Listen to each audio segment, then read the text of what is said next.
Buenos días, me presento, soy Nicolás Chávez, técnico en medio ambiente. Hoy día trabajaremos para la Seremi de Transporte y Telecomunicaciones. Fuimos contratados como técnicos en medio ambiente para monitorear los niveles de ruido del transporte público del Gran Concepción. La norma ambiental elegida es el Decreto Supremo número 129 del año 2003, que es el Ministerio de Transporte y Telecomunicaciones. Especificaremos la categoría que elegimos, que es de emisión, y el área de aplicación de este, que es nacional. Las etapas del monitoreo es primero, el propósito del monitoreo es identificar el origen de la contaminación del ruido ambiental, en este caso la presencia de vehículos livianos y además vehículos de carga pesada. Después, en el periodo del monitoreo, se debe identificar el periodo de mayor generación de ruido para realizar el monitoreo, algo así como el horario en punta, donde pasan con mayor frecuencia los vehículos. Además, el aire debe estar a la velocidad de 5 metros por segundo, o si no, se debe hacer de nuevo el monitoreo.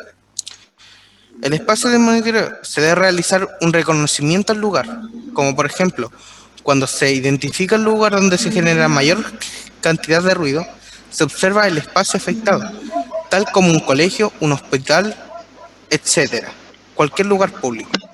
En general es reconocer el territorio que se ve afectado por el ruido ambiental generado. Ya, luego de eso tenemos que diseñar un plan de monitoreo, que esto es como lo primero que deberíamos hacer para hacer una buena fiscalización. Depende de los valores que nos entregue el monitoreo. Primero tenemos que identificar la ubicación de los puntos del monitoreo y luego tenemos que identificar cuáles van a ser los equipos de medición que vamos a utilizar, que en este caso sería el sonómetro, que este sirve para identificar los niveles de ruido en la zona mediante decibeles. Para esto vamos a guiarnos por el Decreto Supremo número 129 que está en el que propone el Seremi de Transporte y Telecomunicaciones, donde nos dice que los decibeles tienen que ir de 50 a 110, o si no ya podría pasar a una fiscalización. Como también se utilizará un sonómetro clase 1 digital porque es la forma más rápida de tener una respuesta. Aparte de eso, tenemos que determinar la zona donde se encuentra la actividad de monitorear, se considera la dirección del viento y se seleccionan los puntos de medición por coordenadas. Aparte, se describe el área de donde se va a trabajar en una hoja de campo, que es para determinar cuáles van a ser las áreas afectadas de la contaminación acústica. Para esto después viene la metodología del monitoreo, y aquí ya es un poco más complejo, que aquí es donde vamos a tener que realizar un buen uso del sonómetro, identificar cuáles son las áreas donde pueden haber reflexiones o cómo afecta el clima, el ruido ambiente, porque más allá quizás uno puede elegir una zona que, claro, a esa hora, en la hora punta, está la mayor cantidad de ruido, pero pueden haber ruidos extras que no están ahí siempre y eso puede implicar una diferencia en los valores que dan los decibeles. Por lo tanto, tiene que haber un estudio más complejo que se va a explicar posteriormente.